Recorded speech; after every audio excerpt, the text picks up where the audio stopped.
సంపాదించిన మనీని హ్యాపీ మనీగా మార్చుకోవాలనుకుంటే విజువలైజేషన్ 2.0కి జాయిన్ అవ్వండి. నమస్తే, వెల్కమ్ టు సుమన్ టీవీ. నేను మా యాంకర్ ఉషా. చాలామంది ఇవాళ రేపు తెలుసో తెలియకో అబార్షన్స్కి ఎక్కువ అప్రోచ్ అవుతూ ఉన్నారు. ఎటువంటి డాక్టర్స్ కన్సల్టేషన్ లేకుండా వాళ్ళకున్న పరిజ్ఞానంతో యూట్యూబ్లో త్రూ కావచ్చు, లేదంటే ఇన్స్టాగ్రామ్లో త్రూ కావచ్చు, కొన్ని పిల్స్ తీసుకోవడం, ప్రెగ్నెన్సీని పోగొట్టుకోవడం మనం చూస్తూ ఉన్నాము. దీని తర్వాత వచ్చే కాన్సిక్వెన్సెస్ ఏవైతే ఉంటుంటాయో, ఎస్పెషల్లీ మ్యారిటల్ లైఫ్లోకి ఎంటర్ అయిన తర్వాత మానసికంగా, శారీరకంగా ఎటువంటి ట్రామాస్ ఉంటుంటాయి, హెల్త్ ఏ విధంగా డ్యామేజ్ అవుతూ ఉంటుంటుంది అన్న విషయాలపై మనతో పాటు ఇవాళ అంటే హెల్త్కి సంబంధించి కంప్లీట్గా దీనికి ఏమైనా డిస్కస్ చేయడానికి రస్తా గారు ఉన్నారు. చాలామందికి తెలుసు, ఆవిడ life coach and motivational speaker కూడా. ఎక్కువ అడుగుతూ ఉంటుంటారు. మా సమస్యకి చాలామంది పరిష్కారం చూపించలేకపోయారు. ఎప్పుడైతే రస్తా గారితో మాట్లాడామో, ఫస్ట్ ఆఫ్ ఆల్ మాకు పీస్ వచ్చిందని మాట్లాడిన వాళ్ళే చాలా ఎక్కువ మంది ఉన్నారు. వాళ్ళందరి ఫీడ్బ్యాక్ మీరు చూసినా, మీరు మాటల్లో విన్నా మీకు తెలుస్తూ ఉంటుంది. ఎవరైనా సరే మా ఈ వీడియో చూస్తే మీరు కూడా ఖచ్చితంగా కన్సల్టేషన్కి అప్రోచ్ అవ్వచ్చు. నమస్తే రస్తా గారు. నమస్తే ఉషా. సో నేను ఇంట్రోలో చెప్పిన విధంగానే తెలుసో తెలియకో చాలామంది ఈ స్టెప్కి వెళ్ళిపోతూ ఉన్నారు. టీన్స్లో ఎక్కువ ఇది జరుగుతూ ఉంటుంది, అబార్షన్స్. ఏదైతే ఈ అబార్షన్స్ ఉంటూ ఉంటాయో డాక్టర్స్ని సంప్రదించి అయి ఉండొచ్చు, సంప్రదించకుండా కొంతమంది చేసుకునే వాళ్ళు ఉంటుంటారు. ఆఫ్టర్ మ్యారేజ్ ఎటువంటి ఇంపాక్ట్ ఉండే అవకాశం ఉంటుంది అంటారు? అంటే వాళ్ళ ఆలోచనలు, వాళ్ళ శరీరం పైన కావచ్చు, వాళ్ళ బాడీ పైన ఏదైతే ఉంటుందో ఎటువంటి ఇంపాక్ట్ని క్రియేట్ చేస్తుంది అంటారు? సో మీరు అడిగిన క్వశ్చన్లో తెలుసో తెలియకో అన్నారు. తెలిసి చేసినా తెలియక చేసినా తప్పు తప్పే. ఫస్ట్ నేను చెప్పేది కర్మ మాత్రము హంట్ అవుతుంది అని నేను చాలా వరకు చెప్తుంటాను. నాకు అది ఎందుకంటే నా ఒక జీవిత ఎక్స్పీరియన్స్లో నేను చూసిన అరౌండ్లో చెప్తున్నాను. ఎప్పుడైతే నువ్వు ఇలాంటి స్వలాభాల కోసం అంటే స్వంత ఆనందాల కోసము నీ కల్చర్ని, సొసైటీ పరంగా, తల్లిదండ్రుల పరంగా నీ వ్యక్తిత్వాన్ని కూడా చంపుకొని ఇట్లాంటి వాటికి వెళ్తావో, హంట్ చేస్తావో అంటే దీని అర్థం ఏంటంటే ఆరోగ్యపరంగా, మానసికంగా చాలా కుంగిపోవడం జరుగుతుంది. అది మనము ఎన్ని రకాలుగా జరుగుతుంది. రేపు ప్రొద్దున నీకు పిల్లలు కాకపోతే అప్పుడు నీకు దాని విలువ ఎలా తెలుస్తుంది అనేది మనం మాట్లాడుకుందాం. చాలా వీడియోస్ చేసాం. అది తప్పురా తల్లి అంటే అది మంచిది కాదు, ఎథికల్గా మంచిది కాదు. మనకి అంటే మీరు పర్సనల్గా కూడా మీకు రేపు గిల్ట్ ఉంటుంది. దానివల్ల కాన్సిక్వెన్సెస్ మీ ఫ్యూచర్ లైఫ్ మీద పడతాయి, అంటే మళ్ళీ మ్యారిటల్ లైఫ్ మీద పడుతుంది.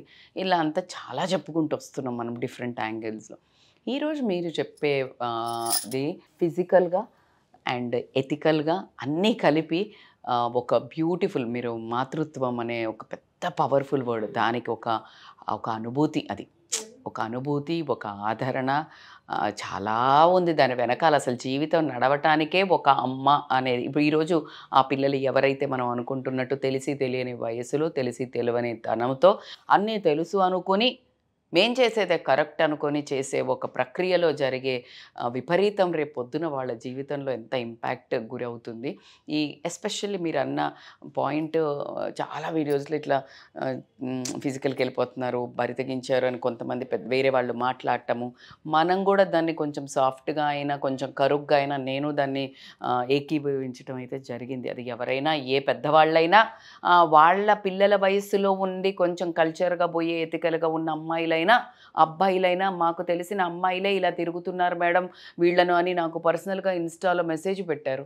నా మరదలో, నా వాళ్ళలో ఇలా తిరుగుతున్నారు మేడం, వేరే అబ్బాయిలని ఇలా మారుస్తూ రోజుకొకళ్ళతో తిరుగుతూ, దీన్ని నేను ఎలా ఆపాలి అని పెట్టడం నాకు నిజంగా కూడా మనసు కలిసి వేసేయడం జరుగుతుంది. అంటే ఆ ఏజ్ గ్రూప్లో కూడా మంచి పిల్లలు ఉండటం కూడా మనం చూస్తున్నాం. అయితే మరి ఇది వెళ్ళే వాళ్ళంతా మరి చెడు వాళ్ళ అంటే అది తెలిసి తెలియక వివేకంతో చేసే మూర్ఖత్వం తప్పించి ఇంకోటైతే ఏమీ లేదు. ఆ టైంలో వచ్చే ప్లెజర్ కోసం చేసే పనే, దానికి ఒక కాన్సిక్వెన్స్ తెలియకపోవడం వల్ల చేసే పనే. అయితే కాన్సిక్వెన్సెస్ని ఎలాగైనా ఎదుర్కొంటాము అనుకుంటూ వెళ్తున్నారు. కానీ ఇప్పుడు మనం చెప్పబోయే పాయింట్లో కాన్సిక్వెన్సెస్ ఎస్పెషల్లీ అమ్మాయిలకైనా అయితే చెప్తాను నేను. దీంట్లో వీళ్ళు తెలిసి తెలియక చాలా తెలివిగా ఈ మధ్య డాక్టర్స్తో కన్సల్ట్ కాకుండా వీళ్ళకున్న పరిజ్ఞానంతో, యూట్యూబ్లో ఉన్న పరిజ్ఞానంతో, ఇన్స్టాలో వచ్చే పరిజ్ఞానంతో వీళ్ళకి అన్నీ తెలుసు అనుకొని మెడికల్ షాప్లోకి వెళ్ళి కాంట్రసెప్టివ్స్ యూజ్ చేసి వీళ్ళు ఫిజికల్ ప్లెజర్ మేము బాగా తెలివిగా ఏం అవ్వదు ప్లెజరే కదా అని అనుకొని అసలు అలా వెళ్ళటం కూడా ఒక అనుమతితో, ఒక బంధంతో ముడిపడిన తర్వాత వెళ్తేనే దానికి అందము అని చెప్పుకునే కల్చర్ నుంచి వచ్చాం. అది మీరు ఎలాగూ తెగతెంపులు చేసుకొని వెళ్తూ ఇలాంటివి వాడినప్పుడు ఏమవుతుంది అని అంటే అవి వీళ్ళకి తెలిసి తెలియక యూజ్ చేయటం వల్ల అవి ఫెయిల్ అయ్యి కన్సీవ్ అవ్వటం. కన్సీవ్ అయిన తర్వాత వీళ్ళకు భయం అయితే ఖచ్చితంగా వస్తుంది కదా. భయం అయ్యి వచ్చిన తర్వాత వీళ్ళకు అది రియలైజ్ అయ్యి ఇది ప్రెగ్నెన్సీ అని తెలుసుకునే లోపే కాస్త ముందుకు వెళ్ళటము, వెళ్ళి అది ప్రెగ్నెన్సీని తీసేసుకోవడానికి ఎక్కడ కూడా రూల్స్ అయితే ఒప్పుకోవు. కానీ ప్రతిదానికి rules are there to break అనేది ఒక పిచ్చి నానుడి ఉంది కాబట్టికే పైసా పేకో తమాషా దేకో, పైసా మే పరమాత్మ హే, ఇట్లాంటివి మనీ ఇవ్వటం వల్ల మనీ కోసమే కాకుండా ఈ పిల్లల జీవితం కూడా దెబ్బతింటదు అని డాక్టర్స్ కూడా కాంప్రమైజ్ అయ్యి అని మరి ఏం చెయ్యలేని పరిస్థితుల్లో అరే అమ్మాయిలు నాశనం అవుతుంది జీవితం అనే మానవత్వ హృదయం అని వాళ్ళు అనుకుంటారు. కాబట్టి ఎక్కడో అక్కడ బ్రేక్ అవ్వాల్సి వస్తుంది ఏదో రకంగా. డబ్బుకే బ్రేక్ అవ్వటం కానీ, ఎమోషనల్ బ్రేక్ అవ్వటం కానీ, వీళ్ళు ఏడ్చి కాలు పట్టుకోవటం కానివ్వండి, అటువైపు ఉన్న వాళ్ళు మీరు అన్నట్టు బ్రేక్ అయ్యి వీళ్ళకి చేయటం, అబార్షన్ చేయటం కానీ, అబార్షన్కి డబ్బులు లేకపోవటం కానీ, అబార్షన్కి వెళ్ళాలంటే సిగ్గుపడి భయపడినట్టు యాక్షన్ చేస్తూ వీళ్ళు తెలిసి తెలియకుండా మందులు వేసుకొని దాన్ని అబార్షన్ స్వతహాగా చేసుకోవటం వల్ల అసలు చెప్తుంటే కూడా నిజంగా కూడా చాలా బాధేస్తుంది. ఎందుకంటే ఆ ప్రెగ్నెన్సీ వచ్చిన రోజు నుంచి అందరం ఎక్కించి అమ్మాయిని కాళ్ళు కింద పెట్టకుండా ఒక సెలబ్రేషన్ చేసుకొని దాన్ని ఉండే ఒక అందమైన ఆ స్త్రీతత్వాన్ని అసలు ఒకవేళ ఒక తప్పనిసరిగా అబార్షన్ చేయించాల్సి ఏదైనా అటు ఇటుగా ఉండి పిండము సరిగ్గా డెవలప్ కాకపోవడం వల్ల ఉండి చేసేటప్పుడు ఆ భయంకరమైన పెయిన్ ఏదైతే ఉందో కనడం ఈజీ. ఆ ముక్కలు చేసి ఆ ముక్కలను బయటికి తీయటం అనేది మానసికమైనది వేరే అయితే ఫిజికల్ పెయిన్ అసలు కనడం ఈజీ అంటారు. అట్లాంటి దాన్ని ఆ పిల్లలు అనాథల్లాగా ఆ క్షోభని పిచ్చి మొక్కలు ఆ ప్లెజర్, ఆ క్షణికమైన ప్లెజర్ కోసము ఇంత నరకం పడుతున్నారు. ఎందుకంటే అది ఊహించరు ఆ టైంలో. అయిపోయింది ఇలా 2-3 సార్లు అలవాటు అయ్యాక ఆ డబ్బులున్న అబ్బాయి అట్లా అయితే కనుక అదే కంటిన్యూస్గా వాళ్ళు అలవాటు చేసుకొని చేయటం వల్ల హెల్త్ రిస్క్స్ ఎన్ని వస్తాయి. ఇప్పుడు ఇది అలవాటు పడ్డారు ఏంటి, ఈ కాంట్రసెప్టివ్స్ కరెక్ట్గా యూజ్ చేస్తూ ఉంటే మాకు ప్రెగ్నెన్సీ రావట్లేదు. కంటిన్యూస్గా యూజ్ చేయటం వల్ల వాళ్ళకి హార్మోనల్ ఇంబ్యాలెన్స్ ఎక్కువైపోయి రేపు ఫ్యూచర్లో అన్వాంటెడ్ హెయిర్ రావటం కానివ్వండి.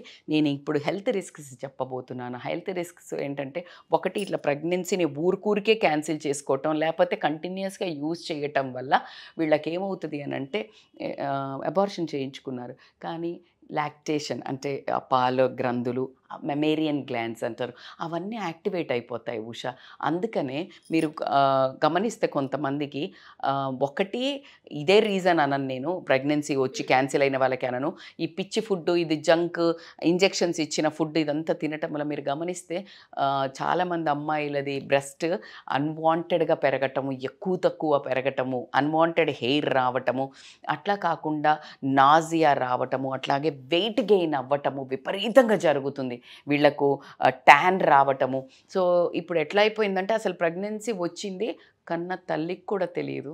వీళ్ళు పోయి చేసుకొని వచ్చేసి ఒక రకమైన రిగ్రెట్ తోటో డిప్రెషన్ తోటో ఏదో రకంగా ఇంట్లో మేనేజ్ చేసి అలా చాప కింద నీరులాగా మన ఇంట్లో ఒక డెలివరీ అయ్యి వచ్చిన అమ్మాయి ఉంది అని కన్న తల్లివి కూడా తెలియకుండా మేనేజ్ చేసే అమోఘమైన పిల్లల్ని అంటున్నాము అని సిగ్గుపడాలన్నా, బాధపడాలన్నా, అసహించుకోవాలా మాత్రం తెలియట్లేదని మాత్రం చెప్తాను నేను. నిజంగా కూడా చాలా పెయిన్ఫుల్ వర్డ్స్ ఇవి, కానీ వాడాల్సి వస్తుంది ఎందుకంటే అట్లాంటి పిల్లలు ఉన్నారు కాబట్టి. అయితే ఆ హెల్త్ రిస్క్స్ ఉండటం ఎట్లా అంటే, ఇప్పుడు నేను చెప్పినట్టు అది కాకుండా ఈ ఇంపాక్ట్, సరే మేము భరిస్తాము, ఈ ఫిజికల్ ప్లెజరే ఇంపార్టెంట్ అనుకునే వాళ్ళకి మనం ఏం చేయలేదు. ఆ ఇంపాక్ట్ ఫ్యూచర్ ప్రెగ్నెన్సీ మీద పడుతుంది. ఇప్పుడు ఇక్కడ అయిపోయింది అన్నిసార్లు. ఇప్పుడు ఒక చెట్టును మీరు గమనిస్తే కట్ చేసామనుకో ఒకసారి, మళ్ళీ దానికి ఎదుగుదల కొంచెం ఫాస్ట్గా వస్తుంది. అరే మొన్ననే కదా ఇంత బాగా కట్ చేసాము, బాగానే వచ్చిందంట. కొన్ని అసలు కట్ చేయకున్నా కూడా ఊరికే అది గాలికి అట్లా పడిపోయినా ఇంకా మళ్ళీ దాని తర్వాత అది ఏనుకోదు, మళ్ళీ పైకి రాదు చెట్టు. అట్లాగా ఆ ఫెర్టిలిటీ ఏదైతే ఉంటుందో అది ఇమీడియట్గా మళ్ళీ అంటే ఫాస్ట్గా రికరింగ్ ఉండదు. అందుకే డిలే ఇన్ ప్రెగ్నెన్సీ అవ్వటం జరుగుతుంది, కొంతమందికి ఆగిపోవటం జరుగుతుంది.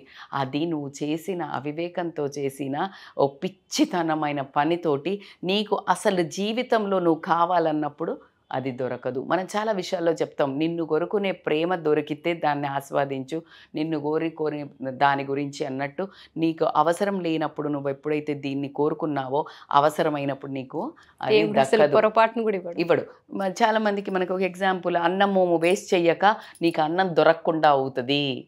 అదే కరెక్ట్గా ఇక్కడ ఇంప్లాయ్ అవుతుంది. నీ స్పర్మ్స్ నీకు ఏదైతే కణాలు ఉంటాయో అది నీ జీవితాన్ని రేపొద్దున ఎక్కడో మలుపు తిరిపే ఒక కొడుకునో కూతురునో ఇవ్వబోతుంది. నువ్వు దాన్ని మధ్యలోనే తుంచేసావు కాబట్టికే నీకు ప్రొద్దున రేపు అన్నం లేదు అనేది జరగటం జరుగుతుంది. సో అది చాలా పెద్ద మిస్టేక్. ఆ ఫ్యూచర్ ఇంపాక్ట్ రిలేషన్స్. ప్రెగ్నెన్సీ కూడా వచ్చింది మేడం అనుకుందాము, నీ అదృష్టం బాగుంది, కానీ ఆ వచ్చిన ప్రెగ్నెన్సీ కూడా ఎంతవరకు హెల్దీ బేబీని ఇస్తుంది అనేది గ్యారంటీ లేదు. ఎందుకంటే నీ దిక్కుమాలిన ఈ ఒకటి మెంటల్ స్ట్రెస్, ఎందుకంటే నీకు తెలియకుండానే నువ్వు తీసేసుకున్నావు. అది అలా కాకుండా మళ్ళీ చాలా ఎక్కువ ఆల్కహాల్ తీసుకుంటున్నారు, డ్రగ్స్ తీసుకుంటున్నారు, వేప్ తీసుకుంటున్నారు, కాంట్రాసెప్టివ్స్ యూజ్ చేశారు, ప్రెగ్నెన్సీని క్యాన్సిల్, ఇన్ని చేశాక ఆ పిండంకి ఎక్కడమ్మా హెల్దీ ఉంది? హెల్దీ ఆలోచన లేదు, హెల్దీ ఫుడ్ లేదు, హెల్దీ బిహేవియర్ లేదు, హెల్దీ తీసుకునే తిండి లేదు, హెల్దీగా నువ్వు దాన్ని ట్రీట్ చేయాలి యూటిరస్ని.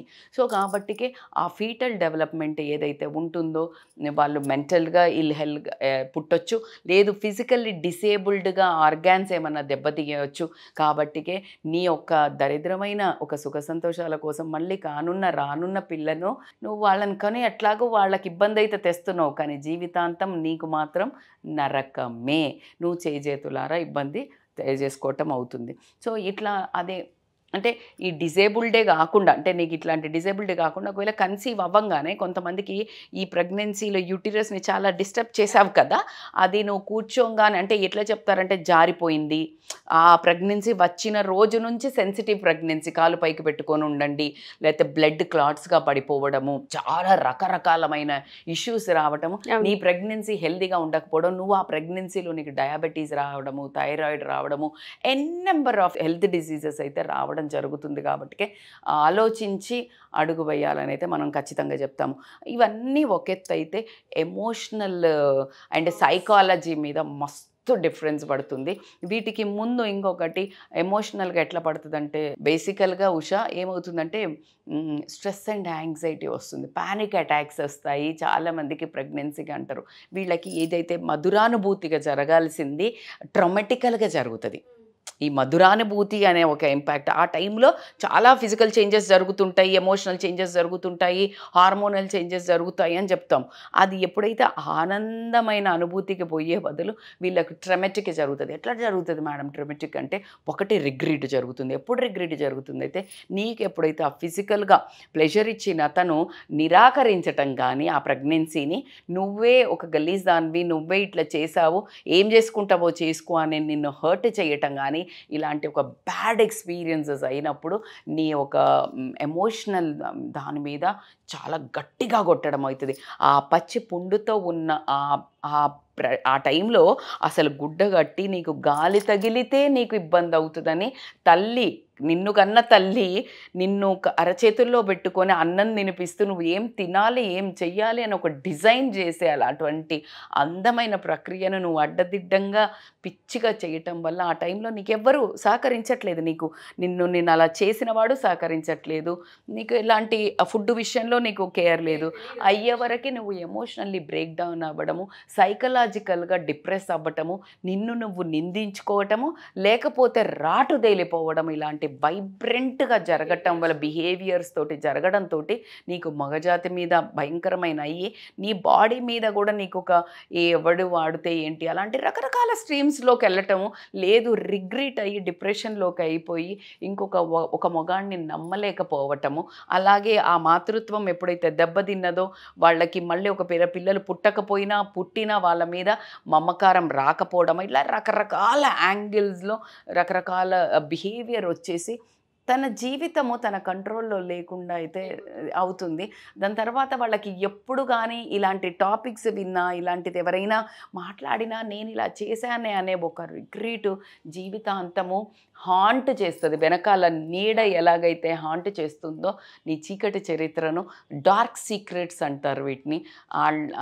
ఎవరు ఎప్పుడు ఎక్కడ వదిలినా నిన్ను నీ లోపల నీ ఆత్మ మాత్రం వదలదు. కాబట్టి నేను ఇప్పుడున్న బంగారు పిల్లలకి, బంగారు భవిష్యత్తు ఉన్న పిల్లలకి నేను ఒకటే చెప్తాను, మీరు చిన్న చిన్న క్షణికావేశంలో చేసే ప్లెజర్స్ అనుకొని మీరు చేసేది మీ జీవితంలో ఆ ప్రెషర్ ఏదైతే ఉంటుందో జీవితాంతం మిమ్మల్ని వదలకుండా మాత్రము హాంట్ చేస్తుంది. కాబట్టి అట్లాంటి తప్పులు చేయొద్దని ఒక మదర్గా వేడుకుంటున్నాను.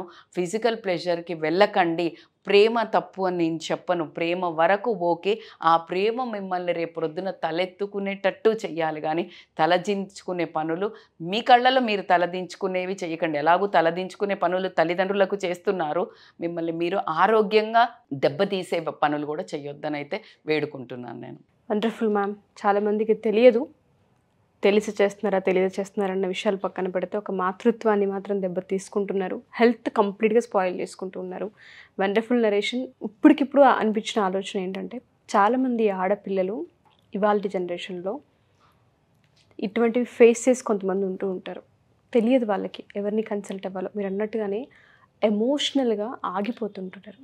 డిప్రెషన్ ఉంటుంది, యాంగ్జైటీ ఉంటుంది, ఫియర్ ఉంటుంది, పానిక్ సిచ్యుయేషన్స్ ఉంటుంటాయి.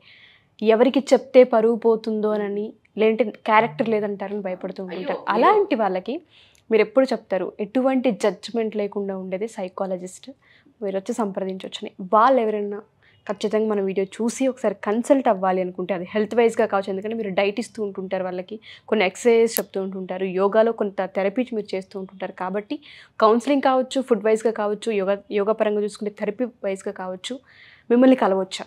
తప్పకుండా. ఇప్పుడు మీరు అన్నారు చూడు జడ్జిమెంట్ అని, 100% నువ్వు సొసైటీ పక్కన పెట్టండి, తల్లిదండ్రులే జడ్జిమెంట్ చేసేస్తాము. ఎందుకు అంటే తట్టుకోలేమురా బాబు, వాళ్ళు కావాలని చెయ్యరు, హర్ట్ చేయాలని చెయ్యరు, కానీ భయంకరమైన మాటలు, కడుపు మంట, అంటే మన పిల్లేంటి ఇలా బరితెగించిందా అనే ఒక ఉక్రోషంతో తండ్రి కానీ తిరిగావా, తెగిచ్చావు, నాన్న వర్డ్స్ అయితే బూతులతో సహా మాట్లాడతారు. అది మీకు మా తల్లిదండ్రులు ఇట్లా మాట్లాడతారు, మేము ఎందుకు ఇట్లా పిచ్చి డైలాగులు కొట్టకండి. ఆ కడుపు మంట నీ కూతురు నీ కొడుకు రేపు ప్రొద్దున చేసినప్పుడు నీకు తెలుస్తుంది. సో కాబట్టికి ఇప్పుడు జరిగిపోయిన తప్పులతో మీరు అనుభవిస్తున్న డిప్రెషన్, డిసప్పాయింట్మెంట్, రిగ్రెట్ ఇట్లాంటివి ఉండి మీరు ఇలాంటి స్టేజ్లో ఉంటే కనుక ఖచ్చితంగా ఒక అమ్మలాగానే నేను ఎప్పుడు చెప్తాను, అలాగే వితౌట్ జడ్జిమెంట్స్ మీకు ఖచ్చితంగా మీరు మీ లైఫ్లో మళ్ళీ ఇలాంటి తప్పులు చేయకుండా నించుని మిమ్మల్ని మీరు మళ్ళీ మీ కళ్ళల్లో మీరు నించునేటట్టు మేము కౌన్సిలింగ్ చేయడం జరుగుతుంది. ఖచ్చితంగా మీరు రేపొద్దున ఒక రోల్ మోడల్గా మీరు వేరే వాళ్లకు ఇలాంటి తప్పులు చేయకుండా ఉండడానికి, మిమ్మల్ని తీర్చిదిద్దడానికి మా వంతు ప్రయత్నం మేము తప్పకుండా చేస్తాం. They can consult us on scrolling number. తల్లి thank you ma'am. Thank you so much Usha. So ఎవరైనా సరే మా ఈ ఎపిసోడ్ చూసిన తర్వాత స్టూడెంట్స్ కావచ్చు, లేదంటే ఇంట్లో పేరెంట్స్ పిల్లలు ఇటువంటి ప్రాబ్లమ్స్ ఫేస్ చేస్తున్నారు, ఆ రోజు నుంచి మా పిల్లల మీద మాకు అసహ్యం, కోపం పెరిగిపోయాయి, డిఫరెన్సెస్ వచ్చాయి, పిల్లల జీవితాల్లో తెలియకుండానే ఇటువంటివి ఉన్నాయి అని మీరు గమనించిన, లేదా స్టూడెంట్స్ మా ఈ ఎపిసోడ్ చూసిన వాళ్ళు మా జీవితంలో తెలుసో తెలియకో ఈ తప్పు జరిగిందని మీకు అనిపించి ఏదైనా రిగ్రెట్స్ ఉన్నా, డిప్రెషన్లో ఉన్నా, యాంగ్జైటీలో ఉన్నా, ఖచ్చితంగా హెల్త్ కంప్లీట్గా పాడవకముందే ఒక కన్సల్టేషన్ తీసుకుంటే కనుక మానసికంగా ఫస్ట్ ఆఫ్ ఆల్ బయటపడుతూ ఉంటుంటారు. అటువంటి సమస్యల నుంచి మీరు కింద స్క్రోల్ అవుతున్న కాంటాక్ట్ని కాంటాక్ట్ చేస్తే రజిత గారు ఖచ్చితంగా మీకు సొల్యూషన్ చూపించడం జరుగుతూ ఉంటుంది. ఎవరైనా సరే ఆన్లైన్ కావచ్చు, ఆఫ్లైన్ కావచ్చు, మమ్మల్ని సంప్రదించవచ్చు. కింద స్క్రోల్ అవుతున్న కాంటాక్ట్ నెంబర్ని కాంటాక్ట్ చేస్తే రజిత గారి మీకు పూర్తి వివరాలు అందిస్తారు. Thank you. సుమన్ టీవీలో మీ పర్సనల్ అండ్ బిజినెస్ ప్రమోషన్స్ కోసం కింది నెంబర్కి కాంటాక్ట్ చేయండి.